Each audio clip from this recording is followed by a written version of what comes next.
Okay, I want to share some information with you about the rods and reels and the cases that Teresa and I have used that we over the years we've found out, and most of the guys I fish with Shimano reels, and I were using other reels before they made me aware of just how good Shimano reels are and the ball bearings that they have in them. So we're using every one of our reels is Shimano.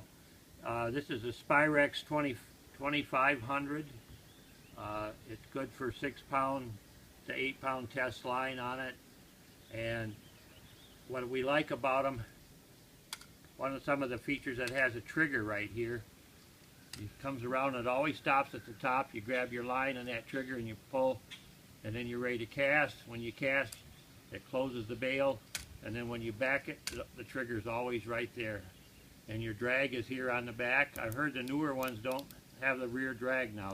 The drag is up front, and then they do fold apart. You loosen that screw up and the handle folds down. But this is the 2500 series, and as this one is here, or you can use a 2000 series. Anywhere 2000 to 2500 is what we use. Spyrex happens to be what these three are right here. On the reels we use this high visibility gold monofilament. It's made by Stren, S-T-R-E-N, Stren. You can see the line when it's in the water, especially on your bobber pole and your jig pole, and be able to tell where it's at. So we use that line extensively. It's been very good line. It's very strong line, and that's what we recommend that you try. As far as the rods go, we've pretty much settled in on Shakespeare ugly sticks. We broke too many tips off, and now we found out this one happens to be a 7-footer. You can see how flexible the end of it is. This is what I use on my jig pole, so I can feel the bite on the end of the line out there. And this one here is a little bit shorter, what I use on a bobber pole. This is a 6-foot pole, and this is medium action, and it goes 6 to 15 pound line. And this one is a little stiffer pole for your bobber pole.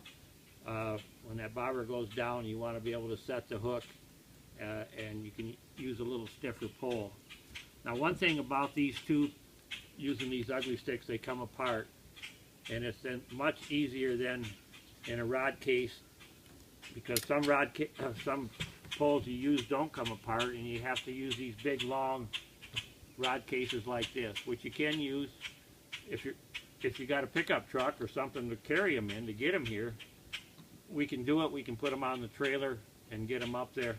But if your rods come apart, you get a rod case like this, and they just slide right in. You can put maybe 3-4 rods come apart in there and zip it up, and you're ready to go. Now we take our reels off and fold the handles in like that, and then we wrap them in a rag, in a towel, because you want fish towels in the boat, something to wipe your hands off on, or when your hands get wet, and that. We wrap them up, and then we put them in this little cooler. And for storage, we can get 4 reels in there to take it up there. Then you also have this cooler in your boat for if you want to take some cold refreshments out during the day. You've got this little cooler to take, and it's a good place to protect your reels, to get them up so they're not damaged during the loading of the plane and on off the plane. So that's pretty much what we're going to be using. So that's 2 poles a piece, a bobber pole and a jig pole per person, so that we'll get you set up. Now my last video is going to show you about your tackle box, what you need to have in your tackle box as far as bait, and how we're going to rig up these poles. We caught over 2,000 walleye up at this lake we're going to here about a month ago. It's just one of the most premier fishing lakes in Canada for walleye. I don't know if we're going to catch 2,000 this trip. We'll probably shoot for 1,000. I wouldn't be surprised if we kept count. You get 1,000 walleye we're going to catch this time.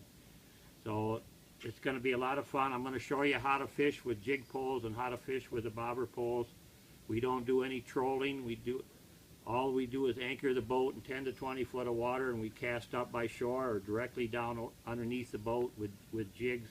I'm going to show you all that in the last video. So let's keep her going. Walleye, walleye.